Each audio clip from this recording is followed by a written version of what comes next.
Now hello students, welcome back. Now we are again going to continue with the same lesson entitled as Precipitation of Standard 9th subject Geography.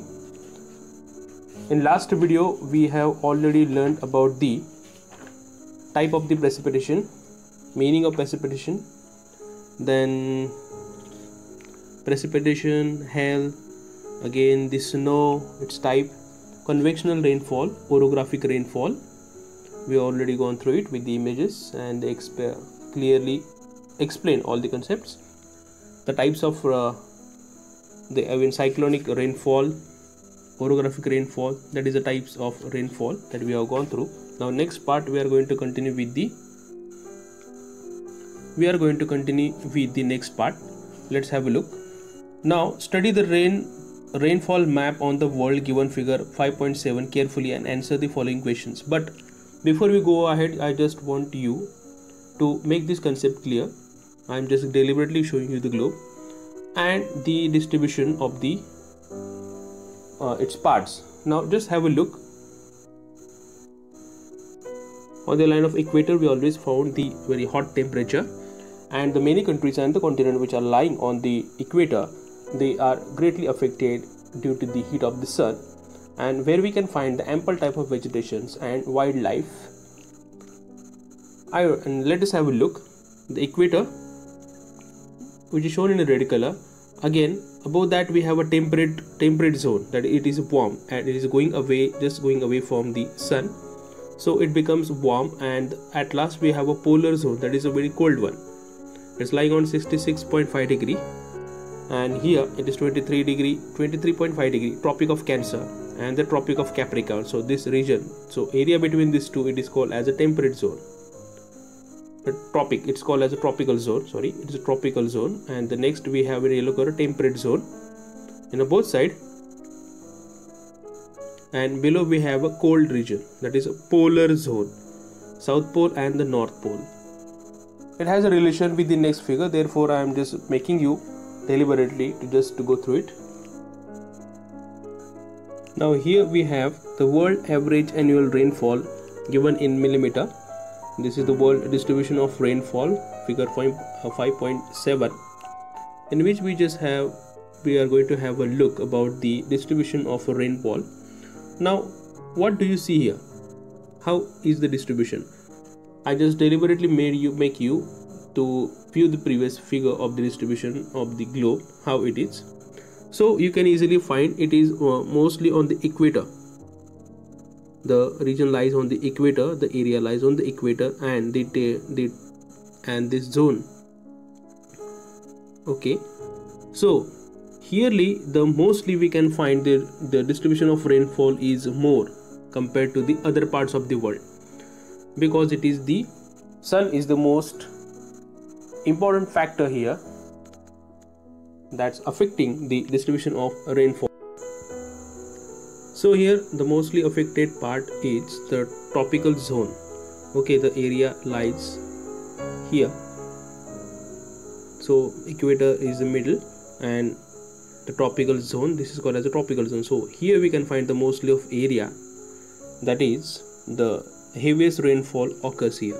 And as we go away from it, the distribution of rainfall also decreases as we are going away, because this is the temperate zone and this is the polar region. At the top you have polar region, here you can find Arctic Ocean, and here the Antarctic. Okay, so here the temperate zones are found. So here the distribution of rainfall is decreased. So this is the main factor which are affecting, so need to keep in mind. Now based on this, let us turn towards this figure and try to understand the distribution of rainfall. Now these are the countries lies along the equator and the tropical zone. See, mostly equator, and also the area affects tropical zone. The country, number one country is the Kiribati, then Indonesia, Maldives, Kenya. So it is a part of Africa continent, and here is the Asian continent to the east side of the Africa continent. Then here we have Somalia, Uganda.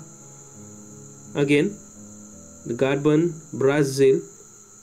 Now here it comes the South America continent, Ecuador, Sao Tome, Republic of Congo, Africa. Then in America we can find South part of America, the Brazil, Ecuador and Colombia. These are the parts that greatly affected due to the heaviest distribution of the rainfall.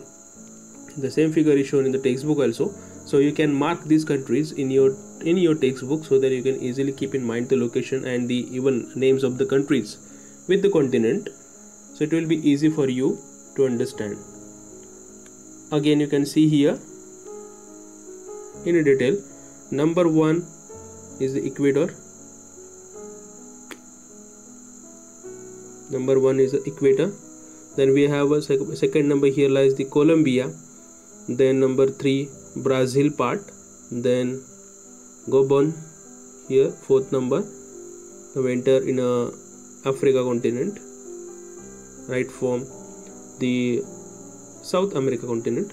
Then here we have a Congo basin. Number 5 lies the Congo basin. Then the Republic of Congo. The 7 number we have Uganda, Kenya,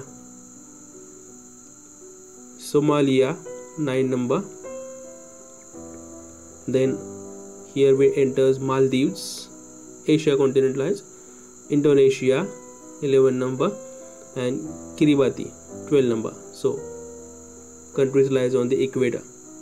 So these are the greatly affected.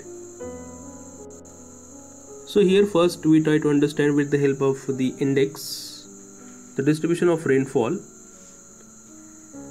The dark blue color which is shown in a dark blue color, the rainfall is more than 1000 millimeter. It is shown in a dark blue color, so we can easily find this is the west part of the North America continent, right from here. Okay, here to lies here the South America continent, mostly it is affected. The heaviest rainfall shown in a dark blue color. This way then we can come here to the Africa continent.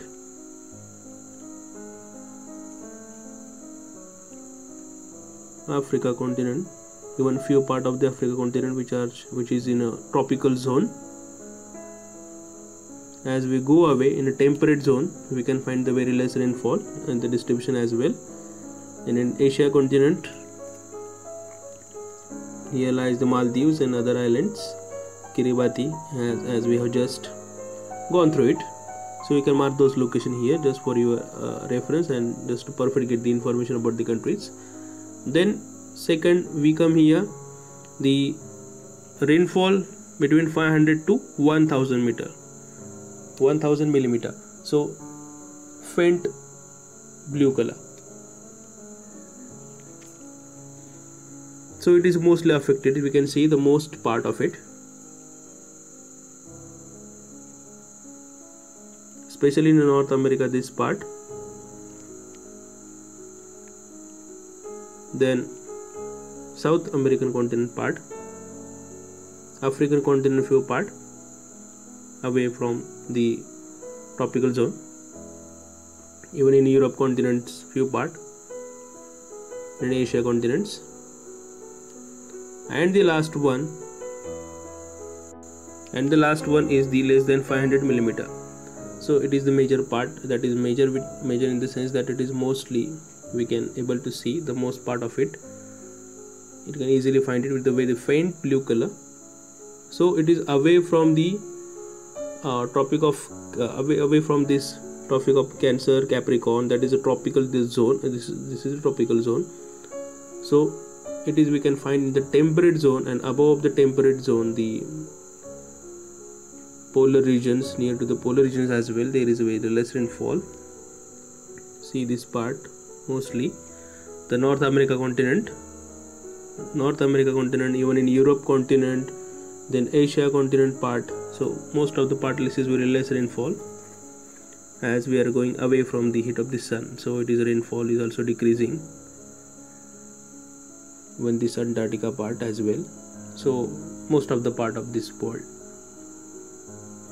So got the idea. Now let us turn to the question and answer based on the map.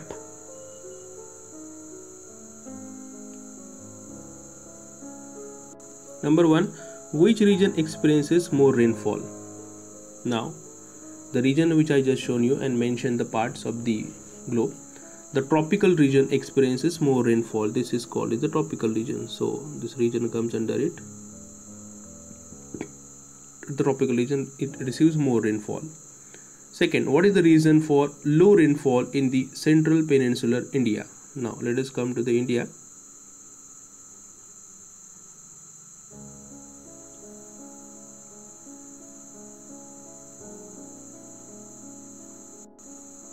So here lies the India. So reason for low rainfall in the central peninsular India.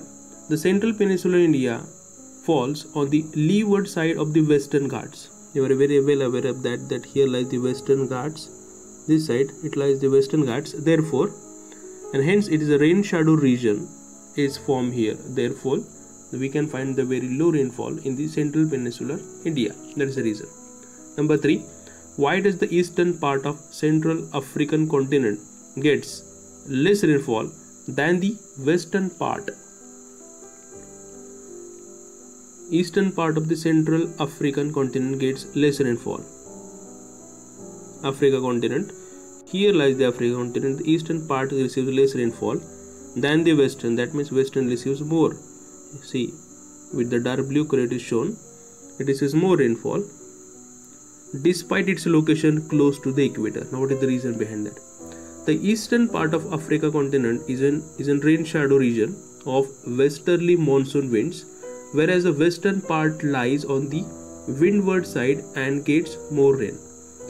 Again, the eastern part of Africa also comes under the influence of the northeast trade wind, but still receives less rains as they are dry winds originating from the land. So that's the reason.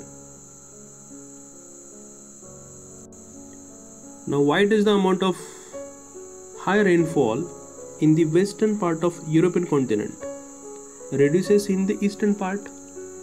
So this is the Europe continent. See, to the western side we can find the amount of rainfall is good, but compared to the eastern it is very less. So why it is so? Why it is so? So there are many mountain ranges in the western part of Europe. These obstruct the rain bearing clouds coming from the west, and therefore the amount of rainfall received is high in the west and it reduces towards the east. That's the reason. Next, why is the rainfall more only in eastern coast of Australia? This is the Australia continent. Only the eastern coast of Australia there is more rainfall. Why? What is the reason behind this? The eastern part of Australia is mountainous region. The wind blowing from the Pacific Ocean, from here, the Pacific Ocean, are obstructed by these mountains, resulting in orographic rainfall towards the east and the formation of rain shadow zone towards the west. So the winds getting obstructed and more rainfall occurs on this side of the eastern side of the continent. Therefore, it receives heavy compared to the western side as it becomes rain shadow area. So these are the answers. Now let us turn towards the next part.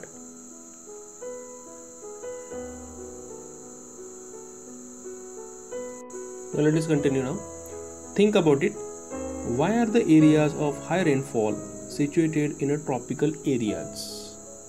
Question is, why are the areas of high rainfall situated in a tropical areas? In a tropical areas only, why there is high rainfall?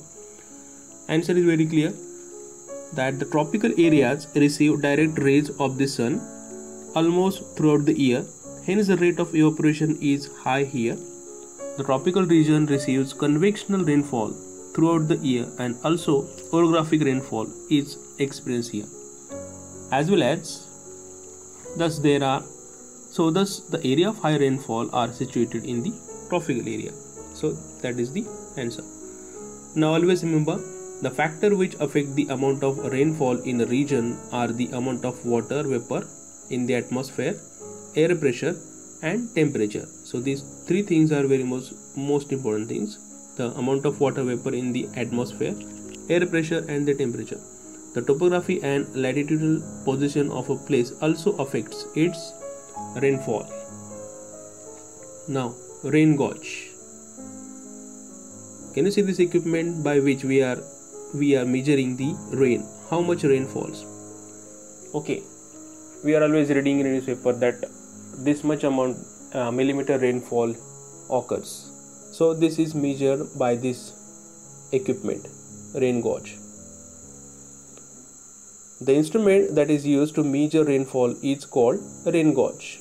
See figure 5.8. The funnel that is used in the rain gauge has a specific diameter. The rain falling in this funnel is collected in a bottle fitted in a gauge. So this is the measuring jar, this is the mount, bottle and the funnel. The rain falling in this funnel is collected in a bottle fitted in a gauge. The collected water is then measured with the help of measuring jar. In areas of heavy rainfall, the reading of rain is taken every 3 hours. Keep in mind the time or the duration. Heavy rainfall, the reading of the rain is taken every 3 hours. The measuring jar reads in millimeters. The gauge is kept in open ground on a 30 centimeter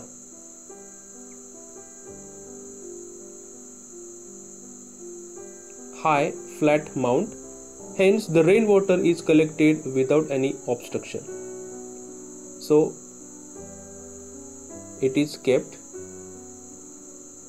See, this is the mount. It is kept on the mount. It is kept in open ground on the 30 centimeter high flat mount. Hence, rainwater is collected without any obstruction. So, in the figure, it is shown. So, you can easily understand this.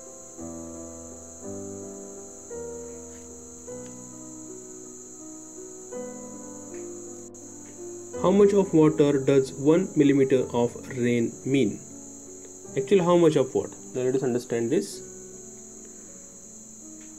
If we do not let 1 millimeter of rainwater move as runoff, penetrate in the ground or evaporate, then how much water can be accumulated? So even we don't allow even 1 millimeter of rainwater to move or to penetrate into the ground, then how much water we can collect? How much water we can get? Let us understand this by an example. If 1 millimeter rainfall occurs over 1 square kilometer area, then we get 10 lakh liters of water from it. That's it. And how much rainfall measured? How is the rainfall is measured? Snowfall is measured, the snowfall. The snowfall can also be measured with the help of rain gauge.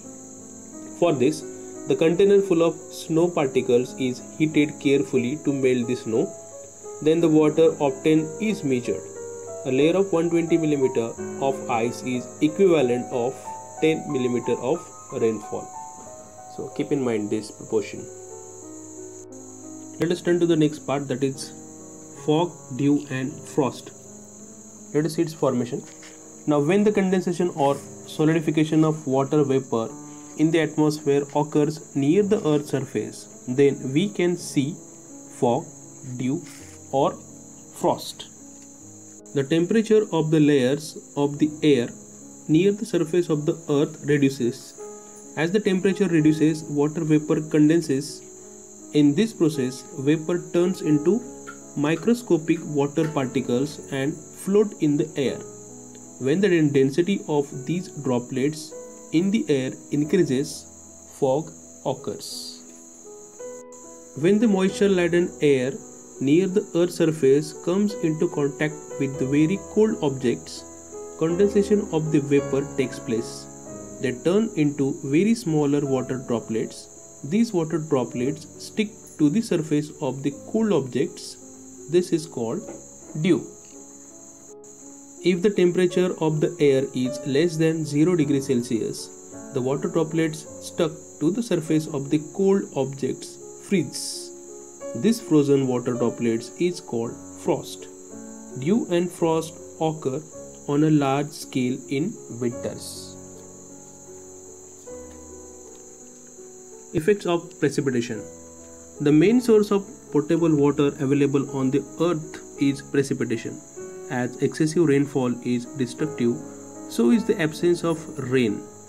Floods may occur because of heavy rainfall, causing loss of life and property. If precipitation does not take place, then condition of drought arise. There is a shortfall of food and food may have to be imported. Farmers' condition become grave, a country's economy gets affected. Economy of an agrarian country like India is dependent on agriculture. Agriculture in India to a large extent is dependent on the monsoons. Hence, the rainfall in India is important to the whole country. A good rainfall at the right time increases crop production, while untimely rain can cause damage to the crops. The rainfall in India is quite erratic. Visibility reduces because of highly dense fog. It affects the means of transportation like roads, railways, waterways, and the airways. Accident may take place in such conditions. Trains, flight, and other transport services may have to be cancelled. Frost is harmful to crops and causes accident if sprayed on the road. Fog and dew damage some crops by spreading diseases, while it may be beneficial to some crops. Last point, acid rain. Because of air pollution in industrial areas, various gases get mixed in the air. Different acids are created when the water vapor in the air reacts chemically with these gases, such as nitric acid, sulfuric acid, etc. Precipitation of water with dissolved acids reach the ground. Such rainfall is called acid rain. These rain are harmful to living organisms as well as the non-living objects. So here our lesson ends.